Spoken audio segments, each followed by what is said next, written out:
Bayangkan, di depan jamaah pengajian, aku harus menahan malu. Suamiku sendiri duduk mesra dengan pelakor, tepat di samping Ustadz. Semua mata memandangku dengan tatapan sinis, seolah aku istri yang gagal menjaga rumah tangga. Rasanya seperti ditelanjangi di depan umum. Teman-teman, pernahkah kalian merasa dipermalukan di depan orang banyak? Apa yang kalian lakukan kalau ada di posisi aku? Tulis pendapat kalian di kolom komentar, karena cerita ini bukan hanya tentang rasa malu, tapi juga tentang harga diri seorang istri. Jangan lupa klik like, share, dan subscribe supaya kalian gak ketinggalan kisah dramatis berikutnya. Mari kita mulai kisahnya. Hari itu aku berangkat ke pengajian dengan hati penuh semangat. Aku sudah lama menantikan momen ini. Karena bagi seorang istri, duduk di majelis ilmu bukan hanya untuk menambah pengetahuan, tapi juga untuk menenangkan hati yang sering lelah oleh urusan rumah tangga. Aku mengenakan gamis sederhana berwarna biru muda, kerudung yang senada, dan membawa tas kecil berisi Al-Quran serta buku catatan. Tidak ada yang istimewa, tapi aku merasa cukup percaya diri. Setibanya di masjid, aku melihat jamaah sudah mulai berdatangan. Beberapa ibu menyapaku ramah, sebagian lagi sibuk mencari tempat duduk. Aku pun berjalan perlahan menuju barisan tengah. Tapi langkahku mendadak terhenti. Mataku tertuju pada satu pemandangan yang membuat dadaku seolah diremas kuat-kuat. Di barisan depan, tepat di samping ustadz yang bersiap memberi ceramah, duduklah suamiku. Ia mengenakan kemeja putih, wajahnya tenang, dan di sebelahnya ada seorang wanita. Wanita itu bukan istrinya, bukan kerabat, dan jelas bukan siapa-siapa di keluargaku. Tapi aku tahu betul siapa dia. Dia adalah perempuan yang akhir-akhir ini sering disebut-sebut ibu-ibu jamaah sebagai pendatang baru di pengajian. Seorang perempuan yang tiba-tiba rajin hadir, tapi selalu menjadi bahan gosip. Dan yang lebih menyakitkan, suamiku terlihat begitu dekat dengannya. Mereka duduk berdempetan, seolah tidak ada jarak. Sesekali perempuan itu tersenyum manis, menyodorkan buku catatan, bahkan merapikan sajadah yang terbentang di depan suamiku. Aku tercekak. Hatiku seakan berhenti berdetak. Aku ingin menjerit, tapi lidahku keluh. Aku ingin berlari keluar dari masjid, tapi kakiku berat. Semua yang kulihat seperti mimpi buruk yang tiba-tiba hadir di depan mata. Bagaimana mungkin suamiku yang seharusnya menjadi imamku, yang seharusnya menuntunku dalam kebaikan, justru duduk mesra dengan perempuan lain di tempat seharusnya penuh keberkahan. Aku mencoba menenangkan diri. Aku melangkah ke barisan tengah, mencari tempat duduk. Tapi aku merasakan banyak tatapan yang diam-diam mengarah padaku. Bisikan kecil mulai terdengar dari beberapa jamaah. Suara lirih itu menusuk telingaku. Itu bukan istrinya, tapi kok suaminya duduk sama orang lain ya? Kasian banget, istrinya kan ada di sini. Ya Allah, tega banget sih. Bisikan-bisikan itu membuat wajahku panas. Aku menundukkan kepala, berharap tidak ada lagi yang melihat aku. Tapi semakin aku berusaha menghindar, semakin banyak tatapan yang kutangkap dari ujung mata. Semua terasa seperti mata panah yang menghunus tepat di jantungku. Aku membuka mushaf Al-Quran, mencoba menenangkan hati. Tapi setiap kali aku mengangkat kepala, pandanganku selalu jatuh ke arah suamiku. Dan setiap kali itu pula, aku melihat perempuan itu makin berani. Ia mendekatkan diri, pura-pura menunjuk ayat, lalu menempelkan bahunya ke suamiku. Suamiku, ia tidak menolak. Justru ia terlihat nyaman. Air mataku mulai menetes. Aku buru-buru menyekanya dengan jilbab agar tidak ada yang melihat. Aku bertanya dalam hati, apa salahku? Apa aku kurang cantik? Apa aku kurang taat? Atau apa aku kurang melayani suamiku di rumah, sehingga ia mencari perhatian dari perempuan lain? Semua pertanyaan itu berputar-putar di kepalaku, menambah perih yang tak tertahankan. Ceramah pun mulai. Ustadz menyampaikan tausiah tentang keluarga sakinah, tentang pentingnya menjaga keharmonisan rumah tangga, dan tentang besarnya dosa perselingkuhan. Setiap kata terasa seperti petir yang menyambar jantungku. Aku merasa Ustadz sedang berbicara untukku, untuk suamiku, untuk perempuan itu.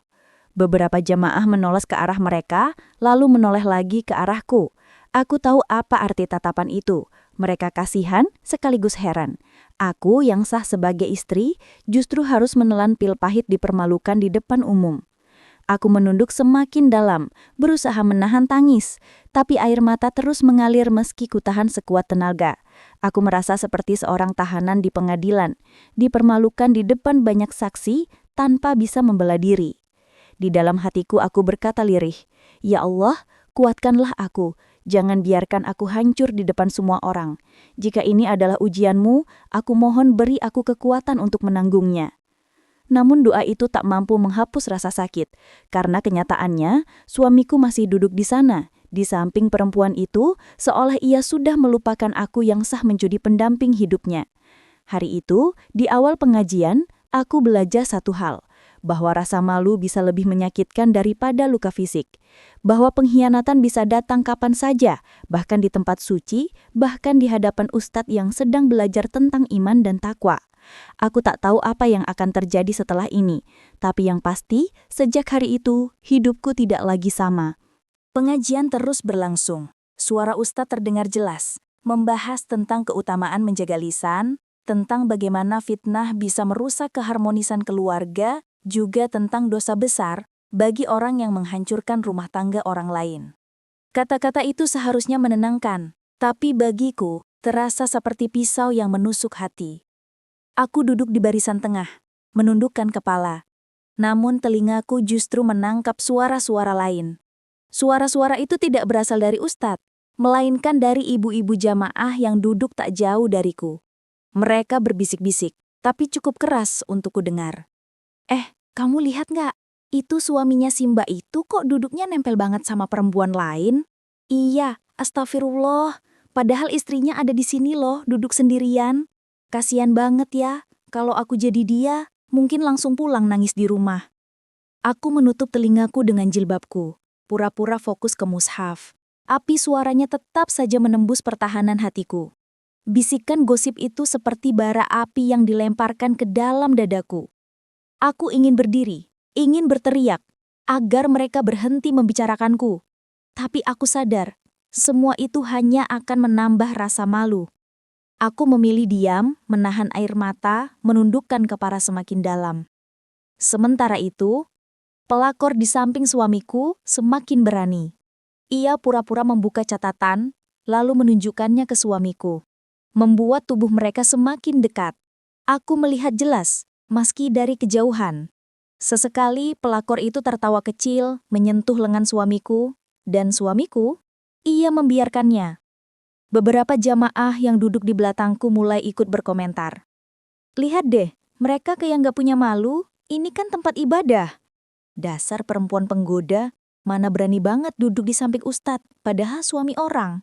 Aduh, istrinya kasihan, malu banget pasti. Hatiku semakin remuk, aku merasa semua mata tertuju padaku, seakan-akan aku sedang menjadi tontonan di panggung drama murahan. Jamaah lain pura-pura sopan, tapi matanya penuh rasa iba bercampur sinis. Aku mencoba menguatkan hati. Ini hanya ujian, bisikku pada diri sendiri. Jangan menangis, jangan tunjukkan kelemahanmu. Tapi air mataku tetap mengalir. Kusekap cepat-cepat, berharap tidak ada yang memperhatikan. Namun seorang ibu di sebelahku justru menepuk bahuku pelan.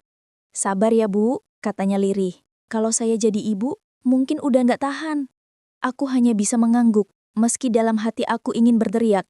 Aku pun tak tahan. Aku hancur.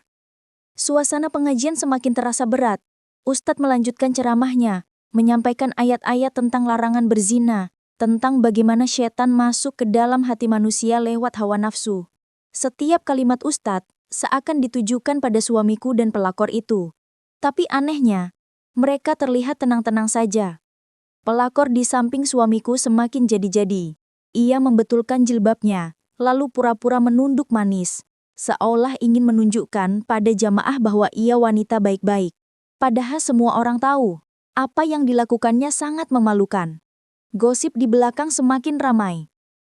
"Aku pernah lihat loh perempuan itu jalan sama suaminya di pasar." "Masa? Pantesan aja mesra begitu. Kayaknya sudah lama mereka main belakang." Ya Allah, kasihan banget istrinya. Aku ingin menutup wajah dengan kerudung, ingin menghilang dari tempat itu. Tapi aku tidak bisa. Aku masih harus bertahan, demi harga diri yang tersisa. Di dalam hatiku, aku bertanya, kenapa dia tega? Kenapa suamiku tega melakukan ini padaku?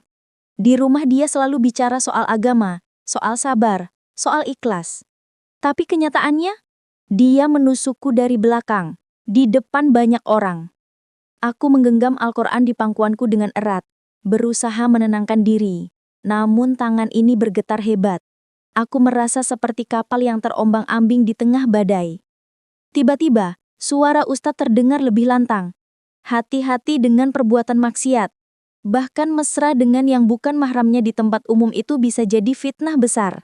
Jangan sampai rumah tangga rusak gara-gara nafsu yang tak bisa dikendalikan. Semua jamaah sontak menoleh ke arah suamiku dan pelakor itu. Aku juga ikut menoleh, meski dengan hati yang hancur. Suamiku tampak kaku, wajahnya sedikit memerah. Pelakor di sampingnya tersenyum canggung, pura-pura menunduk. Tapi aku tahu, sindiran Ustadz itu tepat mengenai mereka. Sayangnya, meski Ustadz sudah menyindir keras, suamiku tetap tidak bergeming. Ia duduk di sana, seolah tidak merasa bersalah. Dan itu membuat gosip ibu-ibu semakin jadi-jadi. Pantes aja Ustadz nyindir, ternyata ada kejadian nyata di depan mata. Kalau saya jadi istrinya, nggak bakal tahan. Dasar laki-laki, iman tipis, gampang tergoda. Aku hanya bisa menunduk. Rasanya aku ingin bumi menelanku saat itu juga. Hari itu, di tengah-tengah pengajian, aku bukan lagi jamaah yang datang untuk mencari ilmu. Aku telah berubah menjadi bahan gosip, bahan kasakusuk, bahan hinaan yang membuatku ingin menghilang dari dunia. Tapi satu hal yang kupelajari, gosip bisa lebih tajam dari pedang. Dan kali ini, gosip itu menorehkan luka terdalam di hatiku. Ceramah siang itu terus berlanjut. Jamaah khusyuk mendengarkan. Tapi suasana hati terasa berbeda. Ada keganjilan, ada ketegangan yang seakan menggantung di udara. Semua orang tahu, ada sesuatu yang tak pantas sedang terjadi. Dan itu terjadi tepat di depan mata mereka. Aku masih menunduk, berusaha menahan rasa malu yang terus menghujam. Sesekali, aku mencuri pandang ke depan, berharap suamiku menjauhkan diri dari perempuan itu. Tapi yang kutemukan hanyalah kebersamaan mereka yang semakin jelas. Sungguh, hatiku semakin hancur. Lalu, tiba-tiba suara Ustadz terdengar lebih tegas. Jamaah sekalian, kita harus ingat, rumah tangga adalah amanah. Amanah dari Allah yang tidak boleh dikhianati. Banyak keluarga hancur bukan karena kekurangan harta, bukan karena musibah besar, tapi karena nafsu yang tak terjaga. Karena ada orang ketiga yang masuk, merusak percayaan. Suasana mendadak hening. Beberapa jamaah langsung menoleh ke arah depan, ke arah suamiku dan perempuan itu. Aku bisa merasakan hawa panas dari tatapan jamaah yang penuh sindiran. Ustadz melanjutkan dengan nada suara yang semakin menusuk. Laki-laki yang membiarkan dirinya dekat dengan perempuan yang bukan muhramnya, apalagi bersikap mesra di tempat umum, itu bukan hanya aib untuk dirinya, itu juga mencoreng kehormatan istrinya, mencoreng keluarganya, dan bahkan mencoreng majelis ilmu yang suci ini. Aku tercekak, kata-kata itu terasa seperti petir yang menyambar. Ustadz memang tidak menyebut nama, tapi semua orang tahu siapa yang sedang ia maksud. Tatapan jamaah semakin jelas. Ada yang berbisik, ada yang saling menyikut, ada yang melirikku dengan wajah kasihan. Air mataku kembali menetes, meski ku usap cepat-cepat. Hati ini teriris, tapi sekaligus ada sedikit rasa lega. Setidaknya, Ustadz telah menyuarakan apa yang selama ini ingin aku teriakan. Bahwa yang kulihat itu salah, dan aku bukan gila karena merasa dipermalukan. Namun, bukannya menjauh, suamiku justru tetap duduk di samping pelakor itu. Ia memang terlihat agak kaku, tapi tidak juga menggeser tubuhnya. Pelakor itu hanya tersenyum tipis, lalu menunduk, seakan-akan ia wanita yang sedang menanggung nasihat Ustadz dengan ikhlas. Padahal semua tahu, itu hanyalah topeng. Ustadz kembali menekankan, kali ini lebih keras. Seorang istri adalah amanah. Jika seorang suami mengkhianati istrinya, itu bukan hanya melukai hati istrinya, tapi juga menantang murka Allah. Begitu juga dengan perempuan yang merusak rumah tangga orang lain. Dia bukan hanya merusak hubungan, tapi juga merusak kehormatan dirinya sendiri. Beberapa jamaah bersuara lirih. Astagfirullah. Suasana pengajian yang biasanya penuh ketenangan berubah jadi penuh ketegangan. Aku bisa merasakan wajahku semakin panas, dadaku sesak, tapi aku tetap diam. Di sekelilingku, ibu-ibu mulai bergosip lagi, kali ini lebih lantang. Wah, jelas banget sindirannya. Iya, itu Ustadz udah nggak tahan pasti. Kalau masih nggak sadar juga, entah apa jadinya. Aku menggenggam mushafku erat-erat, berusaha tetap kuat. Dalam hati aku berdoa lirih, ya Allah, kalau ini cobaan, beri aku kekuatan. Jangan biarkan aku jatuh di depan orang-orang ini. Tapi semakin aku berdoa, semakin aku sadar betapa sakitnya kenyataan ini. Aku datang ke pengajian untuk menuntut ilmu, untuk menenangkan hati. Tapi justru di sini aku dihancurkan oleh suamiku sendiri. Ustadz menutup ceramah dengan doa panjang. Suaranya lembut tapi penuh makna. Ya Allah, lindungi keluarga kami dari fitnah. Lindungi rumah tangga kami dari godaan setan, dari orang-orang yang ingin merusak. Berikan kesabaran pada istri yang terzalimi dan hidayah pada suami yang hilaf. Doa itu membuatku tak kuasa lagi menahan tangis. Aku menutup wajah dengan tangan, air mata mengalir deras. Jamaah lain pun mengaminkan dengan suara pelan, tapi sebagian mata tetap melirik ke arahku. Aku tahu, semua orang tahu, doa itu seolah ditujukan untukku. Pengajian pun selesai. Jamaah mulai beranjak. Sebagian masih berbisik-bisik. Aku tidak segera berdiri. Kakiku terasa lemah, tubuhku gemetar. Aku butuh waktu untuk mengumpulkan tenaga. Di depan sana aku melihat pelakor itu masih berdiri di samping suamiku, pura-pura sibuk merapikan sajadah. Suamiku ikut membantunya, bahkan sempat berbicara pelan. Melihat itu hatiku semakin sakit. Bagaimana bisa, setelah semua sindiran Ustadz yang begitu jelas, mereka masih berani bertingkah seolah tidak bersalah. Aku menunduk dalam-dalam, berusaha tidak melihat lebih lama. Tapi di dalam hati, aku berjanji pada diriku sendiri. Ini belum selesai. Aku tidak boleh terus jadi bahan hinaan. Jika suamiku terus begini, aku harus menunjukkan siapa sebenarnya yang dipermalukan di depan jamaah. Hari itu pengajian yang harusnya menjadi sumber ketenangan bagiku justru berubah menjadi mimbar ujian yang pahit. Tapi aku yakin Allah punya rencana di balik semua ini. Pengajian sudah selesai. Jamaah mulai beranjak, ada yang saling bersalaman, ada yang langsung pulang, dan ada pula yang masih duduk sebentar untuk berbincang. Aku masih menunduk di tempatku mencoba menguatkan hati sebelum berdiri. Tapi mataku tak bisa berhenti melirik ke depan. Di sana, kulihat pelakor itu masih berdiri di samping suamiku. Wajahnya tampak penuh percaya diri, bahkan sesekali tersenyum ke arah jamaah lain. Ia pura-pura merapikan sajadah, mengangkat buku catatan, lalu menyerahkannya ke Ustadz dengan gaya sopan. Semua itu terlihat indah di mata orang yang tidak tahu kebenaran, tapi di mataku itu hanyalah sandiwara. Suamiku ikut membantu, memungut beberapa kitab yang terjatuh di dekat meja Ustadz. Tapi cara mereka melakukannya membuatku ingin menjerit. Pelakor itu dengan sengaja menggandeng tangan suamiku seakan-akan untuk menahan keseimbangan. Dan suamiku membiarkannya. Beberapa jamaah langsung melihat ke arah mereka. Ada yang terdiam, ada yang menarik napas panjang, ada pula yang langsung berbisik-bisik. Astagfirullah, kok masih berani gandengan tangan di depan jamaah? Ini sih sudah keterlaluan, istrinya ada di belakang loh. Ya Allah, tega sekali. Kata-kata itu jelas terdengar sampai ke telingaku. Wajahku terasa terbakar. Aku mencoba menahan air mata tapi rasa malu itu terlalu besar. Aku merasa semua orang kini benar-benar melihatku sebagai perempuan yang dipermalukan di depan umum. Seorang ibu yang duduk di sampingku bahkan menepuk bahuku pelan, sambil berkata lirih. Sabar ya Bu, saya nggak nyangka, ternyata mereka berani juga di tempat kayak gini. Aku hanya mengangguk pelan, tidak mampu menjawab.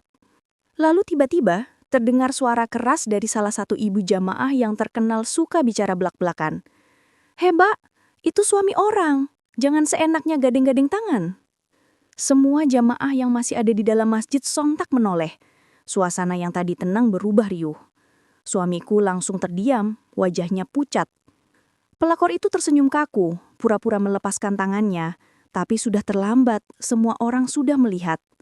Aku merasa jantungku berhenti berdetak sejenak, tubuhku gemetar, tanganku dingin. Aku ingin berdiri dan pergi, tapi kakiku terlalu lemah. Bisikan gosip pun semakin ramai. Ya ampun, tega banget ya di depan istrinya sendiri. Ini sih sudah terang-terangan, bukan sekedar gosip lagi. Kasihan banget istrinya, dipermalukan begini di majelis. Air mataku akhirnya jatuh juga. Aku tidak lagi bisa menahannya. Aku menutup wajahku dengan jilbabku, berharap tidak ada yang melihat tangisku. Tapi aku tahu, semua orang sudah tahu betapa hancurnya hatiku saat itu. Suamiku mencoba menenangkan keadaan dengan tersenyum canggung, lalu berkata, Ibu salah paham, kami hanya..." Tapi kata-katanya langsung dipotong oleh ibu jamaah yang tadi menegur. "Tidak ada salah paham, Mas. Semua orang di sini lihat sendiri. Jangan bikin malu istri sahmu, apalagi di depan ustadz dan jamaah." Suara ibu itu semakin keras, dan kini hampir semua jamaah ikut berkomentar. Suasana jadi gaduh, pengajian yang seharusnya damai berubah jadi ajang penghakiman. Pelakor berusaha menutupi dirinya dengan berkata, "Astagfirullah, saya hanya berniat membantu, tidak ada maksud lain." Tapi nadanya lemah, tidak ada yang percaya.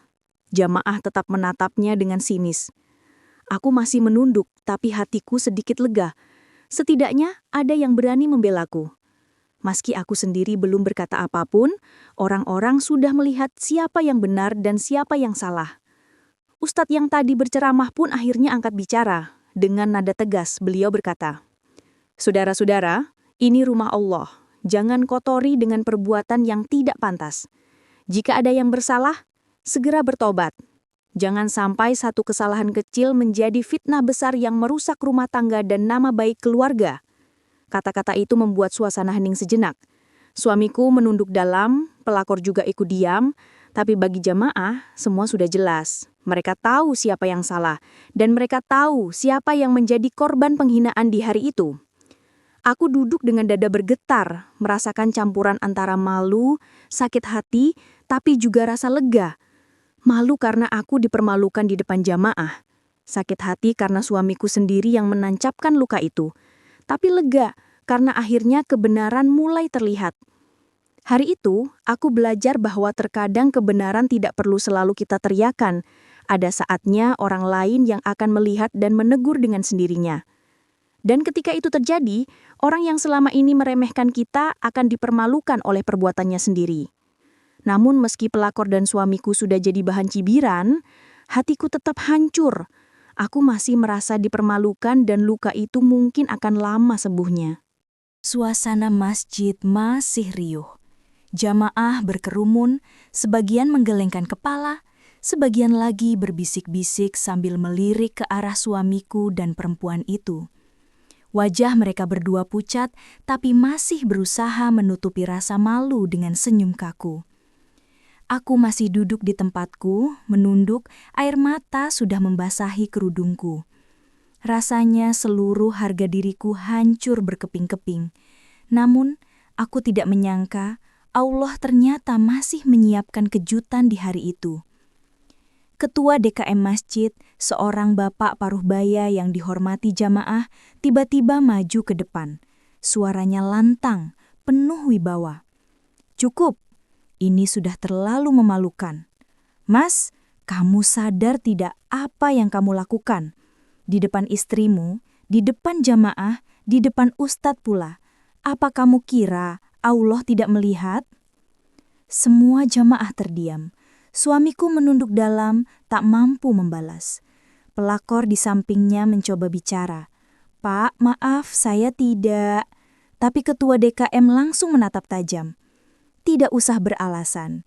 Semua orang di sini melihat dengan mata kepala mereka sendiri. Jangan kotori rumah Allah dengan tingkah laku yang memalukan. Kalau masih ingin duduk di pengajian, duduklah dengan benar. Kalau tidak, lebih baik keluar." Suasana makin panas. Jamaah mulai bergumam keras mendukung ketua DKM. "Betul, malu-maluin aja. Kasihan istrinya. Orang begini harusnya sadar diri." Aku terdiam, dadaku bergetar hebat. Untuk pertama kalinya sejak kejadian itu, aku merasa tidak sendirian. Ada yang membelaku, ada yang menegur mereka atas nama kebenaran. Suamiku berusaha tersenyum kaku, lalu berkata lirih, "Kami tidak ada maksud buruk, hanya salah paham." Tapi ketua DKM kembali memotong. "Salah paham apa? Kamu sudah duduk berdempetan, kamu biarkan perempuan itu menempel, bahkan gandengan tangan di depan jamaah. Itu bukan salah paham, itu perbuatan nyata. Dan istrimu duduk di sini, menahan malu. Apa kamu tidak punya hati?" Kata-kata itu seperti cambuk yang menghantam suamiku di depan semua orang. Wajahnya merah padam, peluh menetes di dahinya. Pelakornya nunduk, wajahnya pucat pasi. Lalu, seorang ibu jamaah yang sejak tadi berkomentar lantang tiba-tiba ikut bicara. "Kasihan istrinya, Pak. Dari tadi dia cuma bisa nangis. Kalau saya jadi dia, sudah pasti saya tinggalkan laki-laki begini." Ucapan itu langsung disambut gumaman setuju dari jamaah lain. Beberapa bahkan menempuk pundakku, seakan ingin menguatkanku. Aku tidak bisa berkata apa-apa, suaraku tercekak, tenggorokanku kering. Tapi di dalam hati, aku merasakan sedikit kelegaan. Akhirnya orang-orang tahu siapa yang benar dan siapa yang salah. Ustadz yang tadi berceramah pun ikut angkat bicara lagi, dengan nada tegas namun lembut. "Ananda, ingatlah, istri itu bukan untuk dipermalukan, bukan untuk disakiti.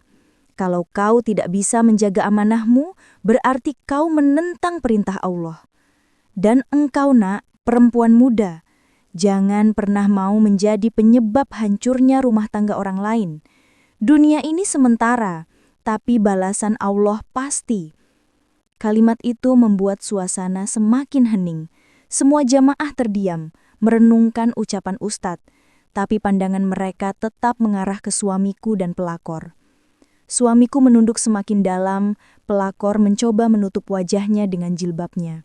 Mereka berdua tidak lagi punya pembelaan. Mereka sudah dipermalukan di depan jamaah, di depan Ustadz, dan di depan Allah.